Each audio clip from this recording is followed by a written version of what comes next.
Buenas noches, soy Marcos. Conocido por contar historias olvidadas sobre avistamientos de hombres lobo, me gustaría saber de qué parte del mundo me escuchan. Si eres nuevo en mi canal, dale al botón de suscribirse para ayudarme a llegar a la meta de 1000 suscriptores. En el opresivo verano correntino de 1983, en un rincón de los esteros de Libera, el comisario Aníbal encontró el infierno en un matadero abandonado. Lo que vio no era humano. Para salvar al pueblo de una masacre causada por la histeria, firmó un informe que mentía, culpando a simples cuatreros por el horror que presenció. El aire esa noche era una pared sofocante, apestaba a sangre, amoníaco y a un miedo biológico que se pegaba al uniforme. Aníbal usó la ley para enterrar el secreto, pero ahora, 40 años después, el pantano está devolviendo lo que se tragó y ya no es uno solo.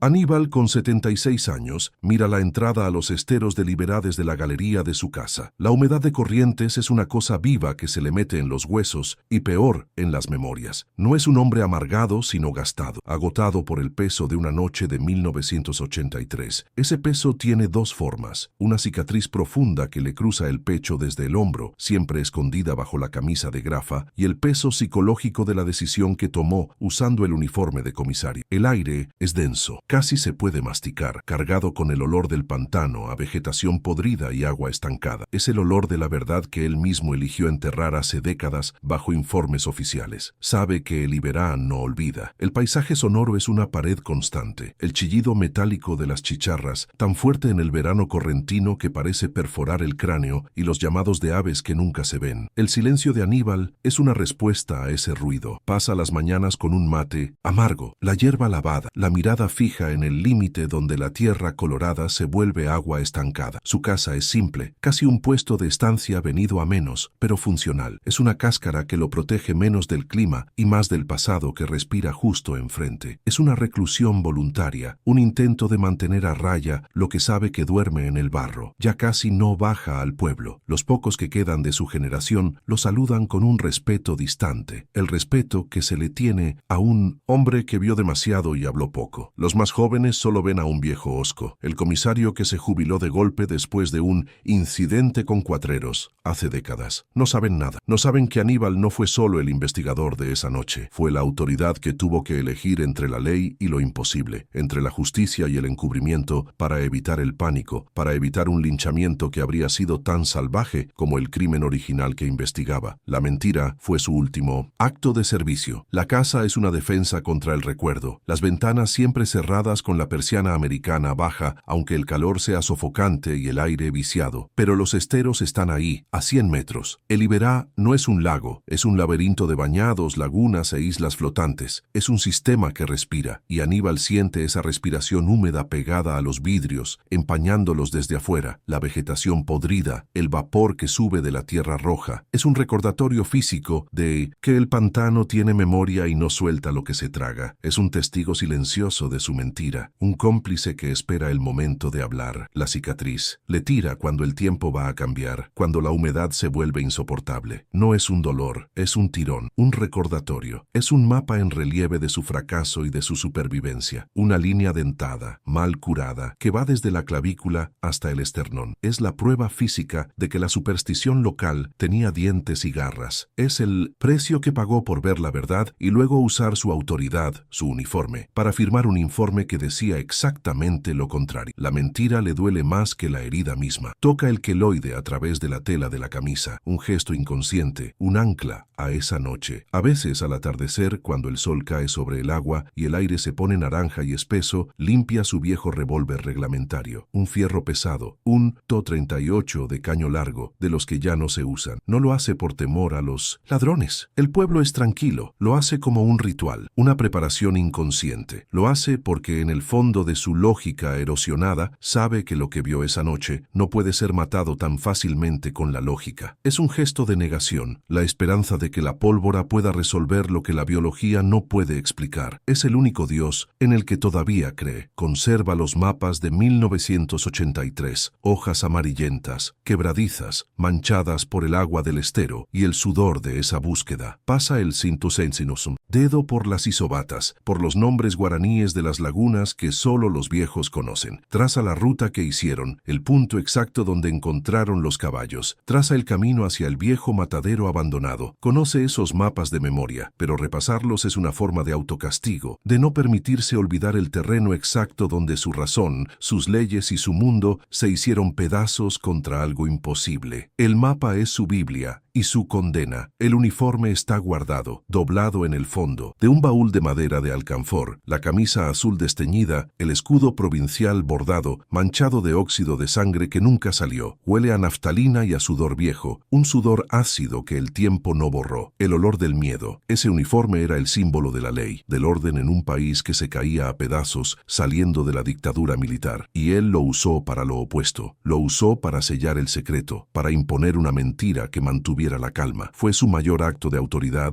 y su mayor traición. Vive con esa elección todos los días. Si hubiera dicho la verdad, si hubiera gritado lobizón como gritaba la turba, el pueblo se habría desangrado en una casa de brujas, una histeria colectiva que habría terminado en una masacre. Al mentir, salvó la calma. Salvó vidas esa noche, pero se convirtió en cómplice. Enterró el horror debajo de sellos oficiales y burocracia. Los informes falsos que redactó con letra prolija fueron la pala con la que cavó la fosa del secreto. Una fosa que, sabía, no era lo suficientemente profunda. El pantano siempre devuelve lo que se traga. Su reclusión actual no es la de un jubilado, es la de un centinela, un hombre que espera. Aunque se diga a sí mismo que solo está viejo y cansado, una parte de él vigila la entrada de los esteros. Espera que el ciclo recomience, espera la confirmación de que su mentira no sirvió para nada. Siente el aire inmóvil. El silencio opresivo del verano correntino no es paz, es la calma que precede, otra vez, a la tormenta. Es la respiración contenida del pantano, aguantando el momento exacto para soltar el horror que Aníbal le confió hace 40 años. El gatillo no llega con un grito en la noche, ni con un golpe en la puerta. Llega con el ruido seco de la motozanela del pibe que reparte el diario. El litoral tirado como cada mañana en la galería, enrollado y húmedo por el rocío. Aníbal lo levanta, un gesto automático, parte de la rutina que construyó para mantener las memorias quietas. Lo abre, esperando leer las necrológicas, los clasificados rurales, el resultado de Boca Unidos. Pero la noticia estaba ahí, en la página 6 de Policiales, una nota breve, mal redactada por un corresponsal del interior, perdida entre publicidades de agrotóxicos. Extrañas mutilaciones de ganado cerca de Libera. La palabra extrañas es la que lo golpea primero. Es el mismo eufemismo cobarde que él usó en sus informes oficiales en 1983. Un término vago para no escribir la verdad, destrozado, reventado, descuartizado con furia. Siente un frío que no tiene nada que ver con la temperatura del verano correntino, que a esa hora ya pisa los 30 grados. El aire de la galería se vuelve pesado, irrespirable. La pava sobre la garrafa, que empezaba a silbar, parece un sonido de otro mundo lejano. La taza de mate cocido le tiembla en la mano. Un temblor que no es de viejo, es de reconocimiento. Le sube por el brazo hasta el hombro y se conecta directo con la cicatriz, la piel muerta. El queloide sobre el pecho empieza a picar, a arder con un calor interno. El artículo describe al ganado abierto con precisión quirúrgica, pero con una fuerza bruta que partió huesos grandes. Es la misma firma, la misma puesta en escena que él encontró en el matadero abandonado, la misma firma que él eligió borrar de la historia oficial. El olor. La tinta barata del periódico se mezcla en su percepción con un olor fantasma que sube del pasado. El olor a cobre, a sangre coagulada bajo el sol y peor, el olor que recordaba del matadero, amoníaco penetrante, como orina de un predador enfermo y pelo sucio, mojado. Es el olor del miedo. Se lleva la mano a la boca, conteniendo una náusea que tiene 40 años de antigüedad. El pasado no estaba enterrado, estaba fermentando bajo el barro y ahora la superficie se había roto. El TEPT auditivo se dispara. Las chicharras, ese ruido blanco constante del estero, parecen modularse. El chillido metálico se afina, se agudiza, hasta sonar como el quejido bajo, casi un sollozo de agonía, que escuchó salir de la oscuridad en el matadero justo antes de que la criatura lo atacara. Cierra los ojos con fuerza. El sonido está adentro de su cabeza, no afuera. El silencio de su reclusión, el silencio que había comprado con una mentira, se acaba de hacer pedazos. La culpa lo paraliza por un segundo. Ya no es el comisario, no tiene deber. Es un civil, un jubilado, un fantasma en su propia casa. Pero la culpa es un uniforme que no te podés sacar. La culpa le grita que él es responsable, imposible. Su mentira de 1983, su encubrimiento para evitar el pánico, es la razón por la que esto está pasando de nuevo, porque al ocultarlo, al falsear el informe, no detuvo la amenaza, solo le dio tiempo, le dio 40 años de paz para fortalecerse. Lee la ubicación de la estancia atacada. Paraje Yacarepoí. Es a menos de 15 kilómetros de su casa, mucho más cerca que los ataques originales, que ocurrieron del otro lado del bañado. La bestia está expandiendo su territorio, se está volviendo más audaz, o tiene más hambre, o simplemente ya no le tiene miedo a los hombres. Siente que el estero, que siempre vio como un vecino silencioso, ahora lo está mirando. Siente el peso de esa mirada sobre la nuca. El nombre Benítez le explota en la mente. Miguel, el séptimo hijo, el pibe flaco de ojos febriles, el pibe que era el centro de la histeria colectiva esa noche. Él lo dejó escapar. Su mentira sobre los cuatreros brasileros le dio a la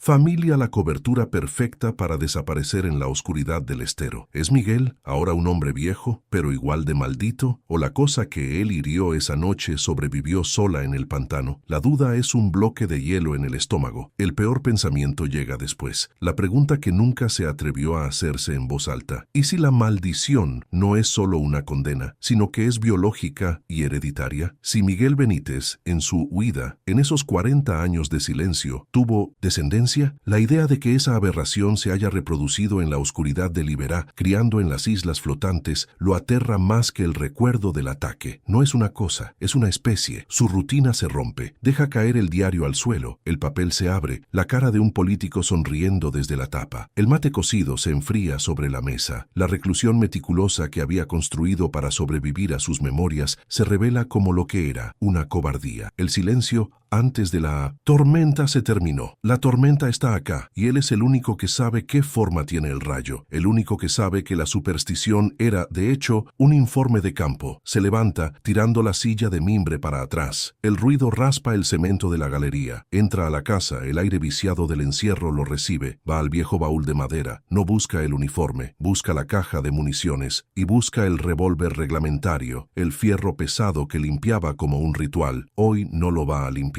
Abre el tambor con un clic metálico y empieza a cargar el tambor uno por uno. Los proyectiles de plomo, pesados, cobrizos, calibre .38 especial. Un arma patética contra lo que él recordaba. Sabe que no alcanzan. Recordaba la dureza de esa cosa, como las postas de la Ítaca apenas la habían frenado. Pero cargar el arma ya no es un gesto de negación. Es un acto de aceptación. La aceptación de que el pasado volvió y está armado. Y él es el único veterano de esa guerra secreta. El único que conoce el rostro del enemigo. Va a la cómoda y saca los mapas de 1983, las hojas amarillentas y quebradizas. Busca Paraje Yacarepoí. Lo encuentra. Es una zona de bañados que siempre se consideró maldita, pero que está río arriba del viejo matadero. Hay una conexión fluvial. La criatura está usando los canales internos del estero para moverse, como autopistas silenciosas, escondida bajo el agua y los camalotes. Se está acercando. Piensa en el pueblo. El pueblo de hoy no es el de 1983. Hay celulares, hay internet en la municipalidad. La gente ya no mira al séptimo hijo con miedo, lo miran con lástima o con indiferencia posmoderna. Perdieron el miedo sociológico, perdieron el respeto por la advertencia que contenía el mito. Y esa ceguera, esa falta de fe en el terror, los vuelve vulnerables. Su mentira, su informe racional sobre cuatreros, los dejó indefensos. Se mira las manos, manchadas por la edad, temblorosas. Tiene 76 años. Las piernas le duelen con la humedad. La cicatriz es un recordatorio de su fragilidad. ¿Qué mierda puede hacer él? No puede salir a cazarla. El conflicto es brutal. La culpa lo empuja a actuar, pero el cuerpo le dice que es un suicidio. Es un viejo intentando pelear contra un fantasma biológico que tuvo 40 años para volverse más fuerte. La amenaza no es solo que algo volvió, es que aquello volvió. La misma firma, la misma violencia ritual, la misma inteligencia distorsionada en la matanza. No es un animal salvaje, es la misma entidad, o su réplica exacta. El pasado no solo lo está acechando, viene a cobrarle la mentira. Sabe que lo que debía estar muerto o desaparecido simplemente estaba esperando, y su tiempo de espera terminó. La calma se acabó. Él aprieta el botón de rec en la vieja grabadora JVC. El motorcito zumba, un sonido anacrónico en la humedad del 2023. Su voz, ahora cascada, rompe el silencio del cuarto. Verano de 1983, dice la cinta. No es una memoria, es un informe.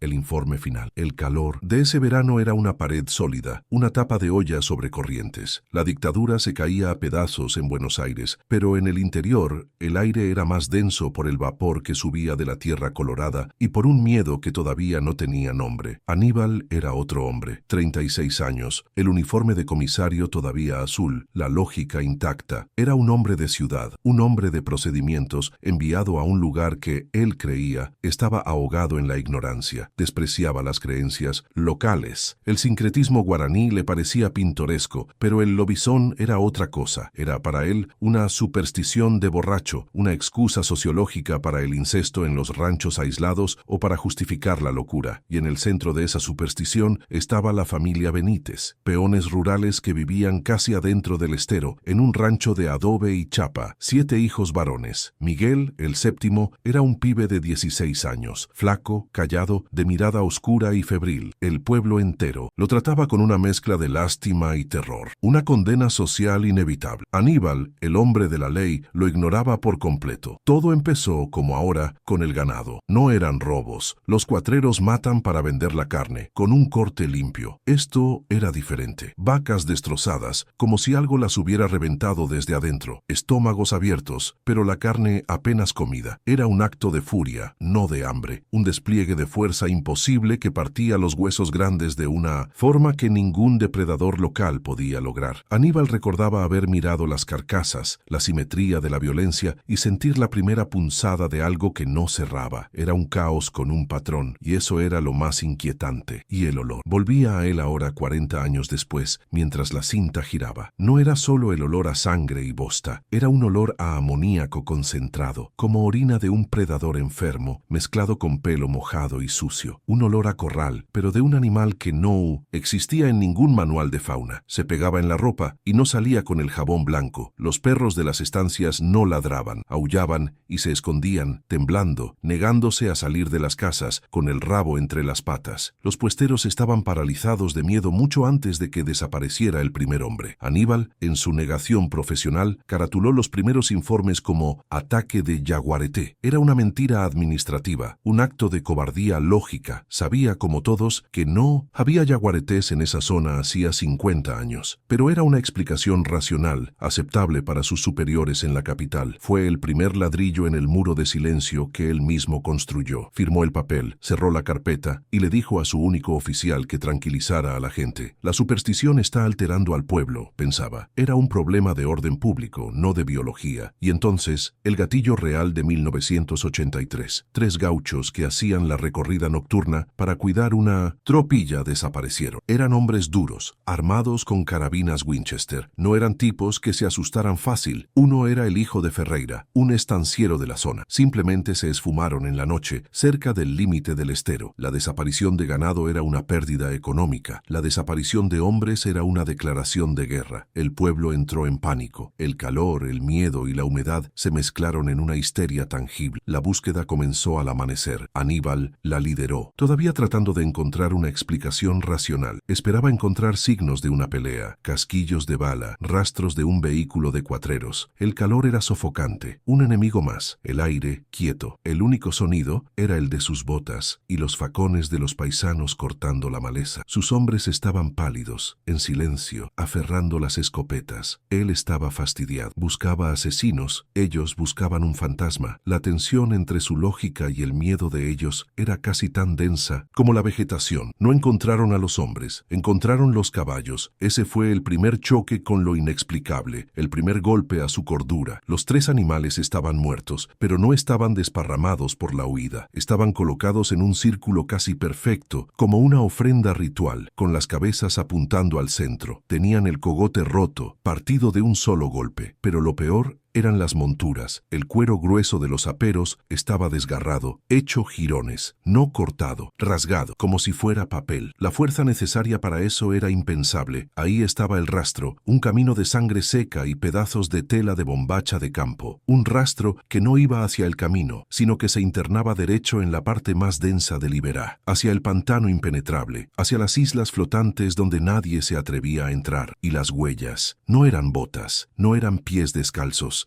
eran algo grande, caótico, una mezcla de pie humano deformado y garra que se hundía profundo en el barro colorado. La lógica de Aníbal empezó a fracturarse. Miró esas huellas y sintió por primera vez miedo real. La noticia de los caballos y las huellas llegó al pueblo antes que ellos. La histeria se rompió. El pueblo dejó de susurrar «lobizón». Empezaron a gritarlo. El miedo dejó de ser una sospecha y se convirtió en una certeza tangible, una energía oscura que se apoderó de todos. Querían sangre para pagar la sangre. El miedo ancestral, contenido por generaciones, explotó en una sola tarde. La delgada capa de civilidad, mantenida por la iglesia y la comisaría, se disolvió en el calor. La presión cayó sobre Aníbal. Él era la ley, pero la ley no tenía protocolos para enfrentar un mito guaraní. La comunidad, enardecida, formó una milicia en menos de 10 minutos. Ferreira, el padre de uno de los desaparecidos, con los ojos inyectados en sangre, levantó un facón y gritó el nombre que todos pensaban: Benítez. Antorchas, facones, escopetas viejas. La turba no iba a esperar a Indumastinorizzi, la policía. Se dirigían directamente al rancho de los Benítez. No iban a preguntar, iban a ejecutar, iban a quemar la casa con la familia adentro si era necesario para matar a Miguel. El conflicto de Aníbal era total. Su deber era detener la masacre. Tenía que intervenir no para proteger a Miguel, en quien todavía se negaba a creer del todo, sino para mantener el orden. Su lógica contra la furia de 1000 años de mito. Subió al Falcon y aceleró por el camino de tierra, tragando polvo, tratando de ganarle a la turba. Tenía que imponer la ley, aunque fuera la última cosa lógica que hiciera esa noche. Sentía el peso del revólver en la cintura, pero sabía que era inútil contra docenas de hombres enloquecidos. Llegó al rancho de los Benítez, un rancho miserable, de adobe y chapa. La familia estaba adentro, aterrada. Habían trancado la puerta con un arado viejo. Se oían los gritos de la turba acercándose por el campo. «¡Quémenlos!», gritaba alguien. Aníbal se plantó en la puerta, sacó el vicinito sentencia, revólver reglamentario. Cuando la turba llegó, él era la única línea entre ellos y la familia. «¡Atrás! Esto es un procedimiento policial», gritó, pero la turba no veía un uniforme, veía un obstáculo. Ferreira lo miró con odio. «Correte, comisario, esto no es asunto tuyo». Mientras discutía con Ferreira, con el cañón apuntando al suelo pero la mano firme, tratando de ganar tiempo, algo le llamó la atención. Un olor, el mismo olor a amoníaco y pelo sucio, pero no venía de la casa trancada. Venía de un costado y vio un rastro en el barro fresco, casi tapado por las huellas de la turba. Un rastro que salía de la casa por una ventana rota. No se dirigía al estero profundo, se dirigía al viejo matadero abandonado a unos 500 metros en el límite del bañado. Dejó a su único oficial, un pibe asustado, tratando de calmar a la turba. «Entreténgalos», le dijo. Sin decir nada más, siguió el rastro. El matadero era una estructura podrida. La chapa oxidada crujía con el viento caliente. La luna llena, enorme y baja, iluminaba la escena. El silencio era antinatural. Ni los insectos sonaban. Era el silencio del miedo absoluto. Empuñó la escopeta Ítaca que traía en el Falcon y entró. El lugar apestaba a muerte vieja y a algo nuevo, a sangre fresca. El olor a amoníaco era sofocante. Y entonces los vio, los restos de los 3 gauchos, o lo que quedaba de ellos. Estaban apilados en un rincón, en la vieja sala de faena, como si fueran basura. No había sido una muerte rápida, había sido un frenesí, un acto de rabia. Aníbal sintió que el estómago se le daba vuelta. Su racionalidad, su lógica, su mundo ordenado se disolvió. Vomitó sobre el piso de cemento manchado. La superstición era la verdad. La ignorancia del pueblo era conocimiento. Él era el ciego. Escuchó un ruido, un crujido de huesos y un quejido bajo. No era un gruñido. Sonaba como un sollozo humano, ahogado por la flema. Venía del fondo, de las piletas de desagüe. Levantó la linterna, la mano temblando, y lo vio. Era la cosa que había sido Miguel Benítez. Era alto, esquelético. Los miembros eran desproporcionadamente largos y finos, como los de una araña. Estaba cubierto de un pelo grueso, inmundo, pegoteado con sangre seca y barro del estero. No era un lobo, era una aberración biológica, un error de la naturaleza retorciéndose de dolor. El enfrentamiento fue brutal y corto. No hubo heroísmo. Aníbal levantó la escopeta y disparó. El estruendo fue ensordecedor. Las postas golpearon a Bean Insins, la criatura en el torso, haciéndola trastabillar. Pero no cayó, solo chilló. Y antes de que pudiera recargar, la cosa estaba sobre él. Era increíblemente rápida. Sintió un golpe que lo lanzó contra una mesa de despiece. Y sintió el corte. Garras, hundiéndose en su hombro y rasgando hacia abajo. El dolor fue una luz blanca. Cayó y en el suelo sacó el revólver. revólver. Vació el tambor a quemarropa. La criatura chilló, un sonido que no era humano ni animal, y huyó, rompiendo una pared podrida. Cuando la turba entró, Aníbal, desangrándose, dijo la mentira. Fueron cuatreros. Aníbal apaga la grabadora. El siseo de la cinta se detiene, pero el silencio que queda en la habitación es peor, más denso. Sabe que el testimonio no es suficiente. La cinta es solo la confesión de un viejo, fácil de descartar como un delirio senil. El artículo del diario sobre Yacarepoí no es una noticia, es una sentencia de muerte. Es la prueba viviente de que su mentira de 40 años se pudrió y ahora el veneno está saliendo a la superficie. La culpa que había manejado durante décadas ahora lo obliga a moverse. No puede morir con el secreto, no mientras la cosa sigue cazando. La confesión en la cinta es un testamento, pero Aníbal necesita un heredero para esa verdad. Se da cuenta de que su mentira no fue un acto de piedad, sino de arrogancia. Creyó que podía administrar el horror, ponerlo bajo llave con un sello de comisaría. Ahora, el hambre de la criatura rompió la cerradura. El informe que él falsificó es la causa directa de las nuevas muertes, o de las que vendrán. Esta revelación lo golpea con la fuerza de un balazo. Ya no se trata de su alma, ni de su paz. Se trata de una deuda de sangre. Él dejó la puerta abierta. Él tiene que señalar al que entró. El primer obstáculo es su propio cuerpo. Se levanta de la silla y las rodillas le crujen como madera vieja e hinchada por la humedad. La artrosis de Corrientes le pesa en las articulaciones. Mira sus manos, manchadas por la edad, el temblor fino que nunca se va. El revólver cargado sobre la mesa parece un chiste, un adorno pesado e inútil. Es un viejo, no puede internarse en el estero. La criatura que lo hirió y casi lo mata cuando tenía 36 años, ahora lo quebraría en un segundo. Su cuerpo es la primera cárcel, la prisión de su inacción. Levanta el 38. El peso es real, pero su utilidad es nula. Recuerda la sensación de las postas de la Ítaca golpeando el torso de la bestia, apenas frenándola. Este revólver no es un arma, es un consuelo. Su verdadero miedo no es a morir, sino a ser inútil. El miedo a que su última acción sea solo un testimonio que nadie escuche. El Aníbal de 1983 era un hombre de acción. El Aníbal de hoy es un custodio de mapas amarillentos y recuerdos podridos. Sabe que el plomo no va a funcionar esta vez. Necesita otro tipo de munición, una que viaje más rápido y más lejos. El segundo obstáculo es la burocracia y la incredulidad. Sabe que si va a la comisaría del pueblo, los pibes nuevos, esos que usan celulares y patrulleros modernos con aire acondicionado, lo van a tratar con respeto. Le dirán Don Aníbal, pero lo van a despachar como a un viejo senil, el loco Aníbal y sus cuentos del lobizón. La lógica moderna es tan ciega como la suya en 1983. Viven en un mundo de 4G y reportes digitales. No hay casillero en el formulario para aberración biológica. Su palabra, antes ley, ahora es solo el delirio de un jubilado. Entiende que la institución se protege a sí misma. La verdad es secundaria al orden. Si él va con la historia, lo van a silenciar. O peor, lo van a internar. El sistema odia el vacío, odia lo inexplicable. Si llaman a gendarmería, mandarán un escuadrón, encontrarán las huellas y harán exactamente lo mismo que hizo él. Inventarán cuatreros, contrabandistas brasileros, cualquier cosa. Enterrarán la verdad bajo más burocracia para evitar el pánico. Necesita a alguien de afuera, alguien que no tenga nada que perder y que odie el silencio oficial, tanto como él. El artículo del diario es la clave. No está firmado, solo dice Corresponsalía Goya. Llama a la redacción de El Litoral en Corrientes Capital. Su voz de excomisario, aunque cascada, todavía impone algo de autoridad. Pregunta por el periodista que cubrió las mutilaciones en Yacarepoí. Le dicen que es un pibe nuevo, un porteño de Buenos Aires, demasiado curioso para su propio bien, que está parando en el pueblo buscando color local. Un freelance. Perfecto. Alguien sin raíces. Y con hambre de una buena historia. Aníbal sabe qué carnada usar. Consigue el nombre, Lisandro. Un pibe de 30 años, flaco, con esa mirada cínica del que cree haber visto todo en la capital. Aníbal lo manda a llamar usando su viejo título, a través del teléfono de la única despensa del pueblo. Decile que el comisario Aníbal, el que investigó el caso de los cuatreros del 83, quiere hablar con él sobre esa nota. Sabe que el cebo de un caso cerrado, de una mentira oficial, de un viejo policía que quiere hablar, es irresistible para esa clase de periodista. La carnada funciona. Lisandro dice que va esa misma tarde. Lisandro llega esa tarde en una moto alquilada que se banca poco el barro. La desconfianza se le nota en la cara. Mira la casa humilde, al viejo que lo espera en la galería. El pibe porteño viene a buscar folclore, una nota pintoresca sobre el pomberito para vender en Buenos Aires. Aníbal no pierde tiempo. nuevo. Le sirve un mate amargo que el pibe acepta con una mueca. Entonces Aníbal pone la cinta de cassette JVC sobre la mesa. Esto no es folclore, pibe. Es un informe de autopsia que nadie quiso firmar. Es mi voz. Aníbal pone play. Le hace escuchar la confesión. La voz del viejo, grabada, contando el horror del matadero, los cuerpos apilados, el olor, el círculo de caballos, la descripción de la criatura. No un lobo, una aberración esquelética, ágil, con ojos humanos. Lisandro deja de mirar el celular. El cinismo se le borra de la cara. Escucha el terror real, el sonido de la cicatriz en la voz de Aníbal. Entiende que esto no es un mito, es un testimonio de un sobreviviente. El viejo saca los mapas amarillentos del 83. Acá, dice marcando el matadero. Y acá, marcando Yacarepoí. Aníbal, con respeto, dice Lisandro recuperando apenas el aliento. Esto es una historia increíble, pero es la palabra de un hombre contra nada. El pibe todavía se aferra a su lógica capitalina. Aníbal lo mira fijo, los ojos hundidos pero furiosos. Vos, ¿crees en lo que tocas, pibe? Está bien. Se abre la camisa de Grafa con un tirón, los botones saltando. Le muestra la cicatriz. La cicatriz es obscena, un mapa violeta y blanco de carne muerta que cruza el pecho. Esto no me lo hizo un cuatrero. Toca. Lisandro traga saliva. La prueba física es innegable. La leyenda tiene cuerpo, tiene garras y dejó su firma en el excomisario. Yo no puedo ir, admite Aníbal, y el peso de su vejez cae sobre la mesa. Estoy roto, pero vos tenés piernas y tenés hambre. Le pide a Lisandro que vaya. No a buscar la criatura, eso es un suicidio. A buscar la prueba. Busca la firma. Busca el olor. Busca lo que no cierra en Yacarepoí. Tráeme la foto que yo no pude sacar. Aníbal va al baúl y saca la vieja escopeta Ítaca, la misma del 83. Se la entrega junto con una caja de cartucho. Y no vayas con esa camarita de mierda. Anda con esto. Lisandro duda. El peso del fierro es real. Es un periodista, no un soldado. Solo no voy a ir. Es un suicidio. Aníbal asiente. Ya pensó en eso. Llama a un sobrino nieto de Ferreira, el hombre que lideró la turba en el 83. Un tipo de campo, de 40 y pico, callado, que conoce el estero mejor que nadie y que creció con la historia velada de la desaparición de su tío abuelo. El rencor y la curiosidad del local son la llave. El pibe porteño y el paisano correntino. Una alianza improbable, forjada por el viejo comisario para reparar el pasado. Los dos parten al amanecer en una canoa con motor. Lisandro, con la cámara en una mochila impermeable y la Ítaca cruzada. El guía, llamado Marcos, solo con un facón en la cintura, un termo y la mirada desconfiada. Aníbal se queda en la galería, esperando. Es la batalla más difícil, la batalla de la espera, sabiendo que mandó a dos pibes a la boca del lobo que él mismo dejó abierta hace 40 años. Escucha el motor de la canoa alejarse, hasta que solo quedan las chicharras y el latido de su propia culpa. El viaje por el estero es tenso. Marcos navega los canales con una habilidad automática sin hablar. Lisandro se siente un intruso. El aire es más pesado ahí adentro, huele a barro y a flores podridas. La belleza de Liberá es engañosa, es un laberinto verde que no quiere que estés ahí. El silencio es total, roto solo por el motor. Es un silencio antinatural. Marcos lo apaga. Shh, dice, algo anda mal. Los pájaros no están cantando. El silencio es el mismo que Aníbal describió en el matadero. Un silencio de miedo. Llegan al paraje. Yacarepoí al mediodía. Tienen que dejar la canoa y caminar con el agua hasta las rodillas. El calor es una tapa de olla. Y el olor es lo primero que Lisandro nota. El mismo olor a amoníaco y pelo sucio que Aníbal describió en la cinta. Es denso, se pega en la garganta. El guía se pone pálido. Acá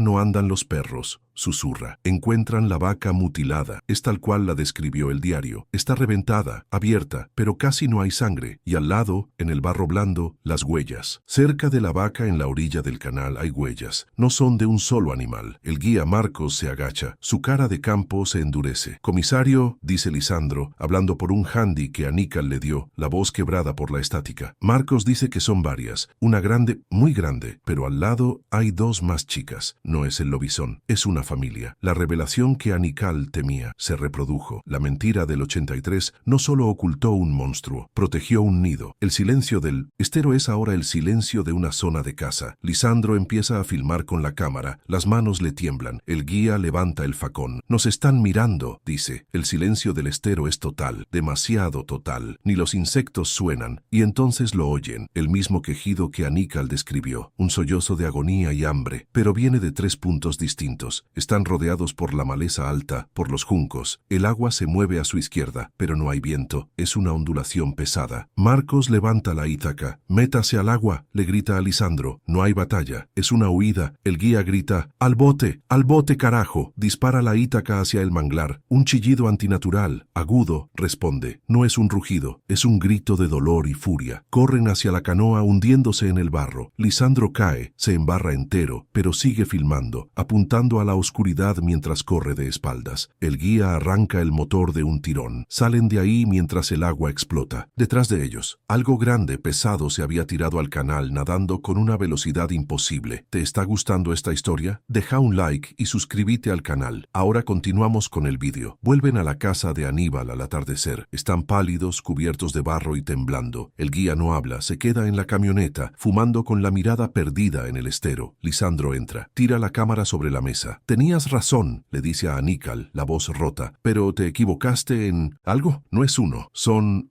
varios». Conectan la cámara a un viejo televisor de tubo. La imagen es caótica. Y entonces, en el momento en que Lisandro cayó, la cámara enfoca el manglar. Congela la imagen. Entre las ramas, una silueta alta, esquelética, y al lado más bajo otra, la prueba. El peso del secreto acaba de cambiar de hombros. El viejo Aníbal mira la imagen congelada en el televisor de tubo. La estática baila alrededor de las siluetas oscuras, las figuras esqueléticas entre los juncos. La prueba, la confirmación de su peor temor. La pregunta que nunca se atrevió a formular del todo. No era un sobreviviente, era una familia. Su mentira de 1983 no había contenido el horror. Le había dado un santuario. Le había dado 40 años de privacidad para reproducirse en la oscuridad laberíntica de Liberá. Siente el peso de su uniforme fantasma, el peso de los informes falsos. Su protección del pueblo había sido una condena inadvertida, una garantía de que la amenaza volvería, pero multiplicada. Lisandro, el pibe de Buenos Aires, está pálido. El sudor frío le pega la remera al cuerpo. El cinismo porteño se evaporó en el bañado, reemplazado por un terror primitivo. «¿Qué hacemos, Aníbal?», pregunta, la voz apenas un susurro. «¿Llamamos a gendarmería? ¿Al ejército?». Aníbal niega lentamente con la cabeza. Sabe cómo funciona el sistema. El sistema odia el vacío, odia lo inexplicable. Si llaman a gendarmería, mandarán un escuadrón, encontrarán las huellas y harán exactamente lo mismo que hizo él. Inventarán cuatreros, contrabandistas brasileros, cualquier cosa. Enterrarán la verdad bajo más burocracia para evitar el pánico. La institución no puede pelear contra un mito biológico. La lucha ya no es física, no para él. Mira sus manos manchadas por la edad, el temblor constante. Mira el revólver cargado sobre la mesa. Es un pedazo de hierro inútil, un símbolo de una batalla que ya perdió. La criatura que casi lo mata cuando era un hombre de 36 años, ahora, siendo una legión, lo despedazaría sin esfuerzo. Su guerra personal terminó en el momento en que decidió mentir en el piso de ese matadero. Lo que vive ahora es solo el epílogo, la factura que le llegó a cobrar después de 40 años de intereses. Sabe que el plomo es inútil contra algo que es más fuerte que la lógica. Él mira a Lisandro. El pibe vino buscando una nota de color sobre el folclore correntino y encontró el fin del mundo en un pantano. El peso del secreto, la responsabilidad de la verdad se transfiere en ese silencio. Aníbal no busca la absolución. No existe tal cosa en su mundo. Está pasando el fardo. Vos tenés la única arma que sirve, piensa Aníbal, mientras su mirada se posa en la cámara digital y en la vieja cinta de cassette. La prueba física y el testimonio oral. El plomo ya no sirve. La única munición que queda es la palabra, la imagen, la verdad cruda. La amenaza ya no es Miguel Benítez. Miguel fue solo el paciente cero, la semilla. Lo que ahora crece en los esteros es otra cosa. Es una especie adaptada perfectamente a ese laberinto de agua y juncos. Un predador que aprendió a cazar en silencio, protegido por el miedo ancestral de los locales y la negación racional de los hombres de ciudad. Un horror que evolucionó en la sombra del encubrimiento oficial que él mismo firmó. La reserva natural no era un santuario para los carpinchos, era un criadero. Su mentira fue el alimento. Aníbal se levanta. Cada hueso, una protesta. Toma la cinta de cassette, su confesión grabada, la verdad de 1983. La pone en la mano de Lisandro. Luego saca la tarjeta de memoria de la cámara y se la da también. «Saca esto de acá», le ordena. La voz ronca pero firme. «Llévatelo a Buenos Aires. No dejes que lo entierren con vos en este pueblo». Es su último acto como comisario, su última orden. No para proteger la ley, sino para proteger la realidad. Sabe que el pibe ahora es el testigo. El fardo es de él. Entiende, con una claridad terminal, que su silencio no protegió al pueblo del monstruo. Protegió al monstruo monstruo del pueblo. Le dio el escudo perfecto. El miedo al ridículo, el miedo a la superstición, fue la pared más gruesa que la criatura pudo tener. Si él hubiera dicho la verdad en 1983, la histeria habría sido brutal, sí, pero quizás la casa habría sido total. Quizás lo habrían quemado todo. Su lógica, su orden, su deseo de proteger a la gente fue el peor error. Lisandro guarda las cintas en la mochila impermeable. Sabe que su vida cambió. Sabe que ya no es un periodista, es un mensajero, un sobreviviente. Le pregunta a Aníbal qué va a hacer él. El viejo mira hacia afuera, hacia la línea oscura donde el campo se vuelve estero. Yo me quedo, dice. Yo soy el centinela. Este es mi puesto. Sabe que no va a huir. Es demasiado tarde para eso. Él es la carnada final, el viejo león que espera a la manada joven. Su presencia es el último tapón. El pibe se va. La camioneta del guía, que esperaba en silencio, arranca. Las luces se pierden en el camino de tierra colorada. Aníbal se queda solo en la galería, en la silla de mimbre. El aire es espeso, cargado con el olor del pantano y la promesa de la noche. La lucha ya no es física, es una carrera de la memoria contra el hambre. Su confesión está a salvo, viajando hacia el sur. Ese era su último deber. El resto es solo esperar. Cierra los ojos. Escucha el chillido metálico de las chicharras, el sonido constante de Liberá. Pero ahora, por debajo de ese ruido, espera el otro sonido. El quejido, bajo, el sollozo de agonía y hambre que escuchó en la cinta. Sabe que esta noche no será un recuerdo. Está más cerca. Sabe que las huellas chicas que el pibe encontró significan que la caza será más desesperada. Las crías necesitan comer, y él es la carne más cercana al borde del pantano. Su último pensamiento no es de miedo por sí mismo, sino de una certeza fría y absoluta. La verdad que él enterró 40 años atrás bajo sellos oficiales acaba de desenterrarse sola. La criatura usó su mentira como un escudo para crecer y ahora el escudo se rompió. Sabe que la advertencia no es para él, es para los que quedan. El silencio no fue un refugio, fue un abono. La tierra que él fertilizó con su mentira ahora da una cosecha de dientes y garras. Saca el revólver del bolsillo, no para pelear. Sabe que es inútil contra la manada. Es para él. Es la última bala, la que le garantiza que no será arrastrado vivo al bañado. Es el único control que le queda. Mira la oscuridad impenetrable del estero. Siente que el pantano lo está mirando, que la casa es una isla insignificante en un océano de hambre. Su legado no fue la ley, fue la espera. Y la espera terminó. La superstición no es el peligro. El peligro es la ignorancia que la llama así. Comenta El Bosque no olvida, si también sentís que el silencio puede ser un enemigo.